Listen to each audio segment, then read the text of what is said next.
Assalamualaikum warahmatullahi wabarakatuh. Perkenalkan, nama saya Siti Khadijah dengan NPM 224117211, mahasiswi Fakultas Tarbiyah Program Studi Pendidikan Agama Islam, Sekolah Tinggi Agama Islam Al-Jami Banjarmasin.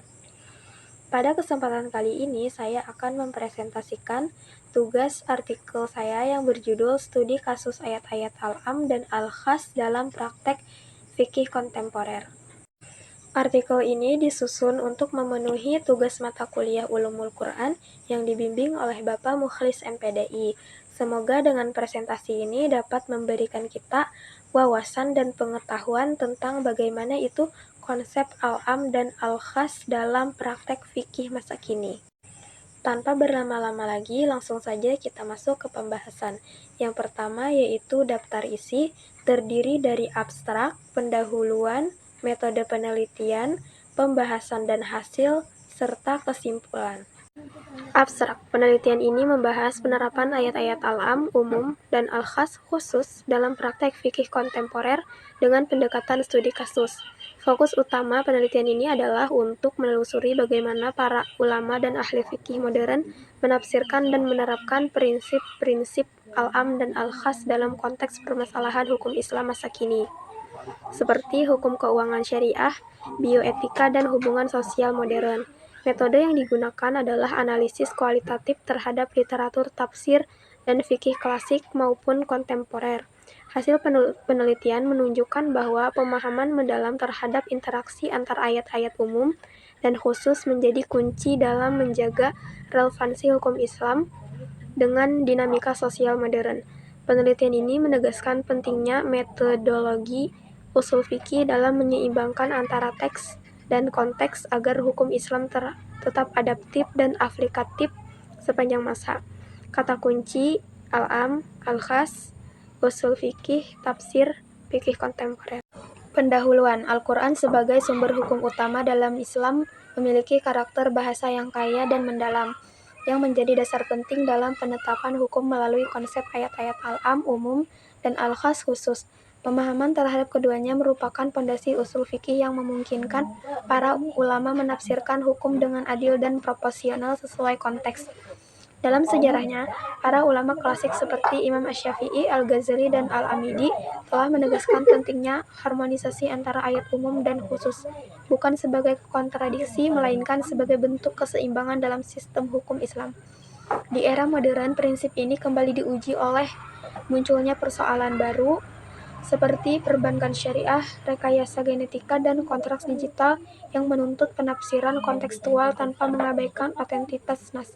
Oleh karena itu, penelitian ini berupaya mengkaji penerapan konsep al-am dan al-khas dalam praktek fikih kontemporer agar hukum Islam tetap dinamis, relevan, dan mampu menjawab tantangan zaman dengan berlandaskan nilai-nilai maqasid asy-syariah seperti keadilan, rahmat, dan keselahatan.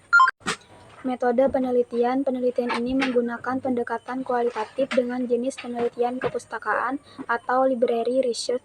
Fokus kajian diarahkan pada penelusuran teori-teori usul fikih mengenai al-am dan al-khas, serta bagaimana konsep tersebut diterapkan dalam konteks fikih kontemporer.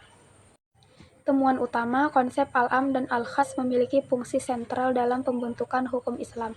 Pemahaman yang benar terhadap dua konsep ini menentukan keluasan atau keterbatasan hukum dalam penerapan ayat dan hadis.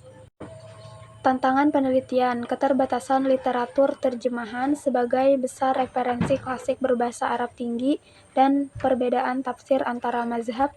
Masing-masing mazhab memiliki pendekatan berbeda terhadap takhsis, misalnya mazhab Syafi'i lebih restriktif dibanding Hanafi, sehingga memerlukan analisis hati-hati agar tidak terjadi generalisasi penelitian. Pemahaman konseptual terhadap al-am dan al-khas. Konsep al-am dan al-khas merupakan fondasi penting dalam usul fikih untuk memahami nas secara proporsional. Al-am berarti lafaz yang mencakup semua individu tanpa pengecualian, sedangkan mencakup sebagian individu. Keduanya berfungsi menjaga keseimbangan antara keumuman dan kekhususan hukum Islam. Contohnya terdapat dalam Quran Surah Al-Maidah ayat 38 tentang hukum pencurian.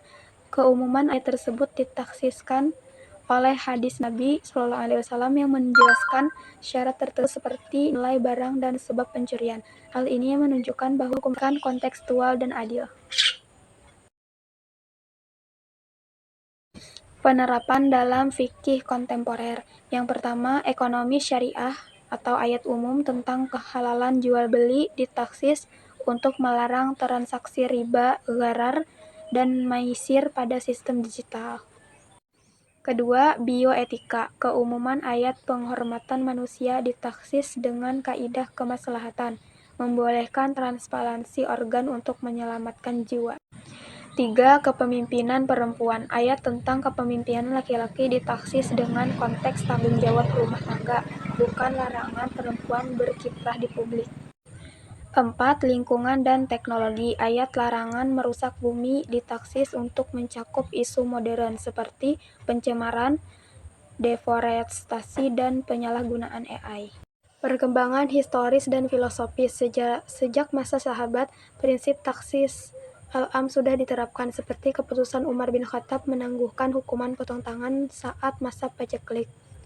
Ulama klasik seperti Al-Juwaini, Al-Ghazali, dan Asy-Syatibi mengembangkan konsep ini dengan pendekatan maqasid syariah agar hukum Islam tetap relevan. Secara filosofis, taksis al-am mencerminkan keseimbangan antara wahyu dan akal, antara universalitas dan praktikulitas hukum Islam.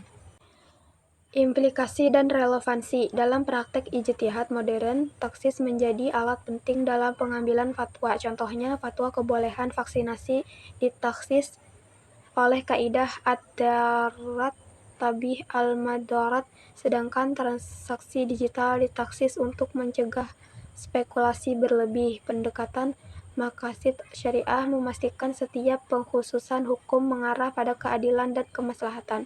Dengan demikian, konsep al-am dan al-khas tetap relevan di era globalisasi sebagai bukti fleksibilitas dan kedalaman hukum Islam. Kesimpulan, penelitian ini menegaskan bahwa konsep al-am dan al-khas merupakan pilar utama dalam usul fikih yang menjaga keseimbangan antara ketegasan hukum syariah dan fleksibilitas. Penerapan keduanya berfungsi menyesuaikan hukum Islam dengan konteks zaman tanpa meninggalkan prinsip nas. Dalam praktek kontemporer, konsep ini terbukti relevan dalam bidang ekonomi, kedokteran, dan sosial karena mampu mengarahkan ijtihad agar tetap berpijak pada teks wahyu sekaligus menjawab kebutuhan umat secara rasional dan maslahat. Demikian presentasi dari saya. Wassalamualaikum warahmatullahi wabarakatuh.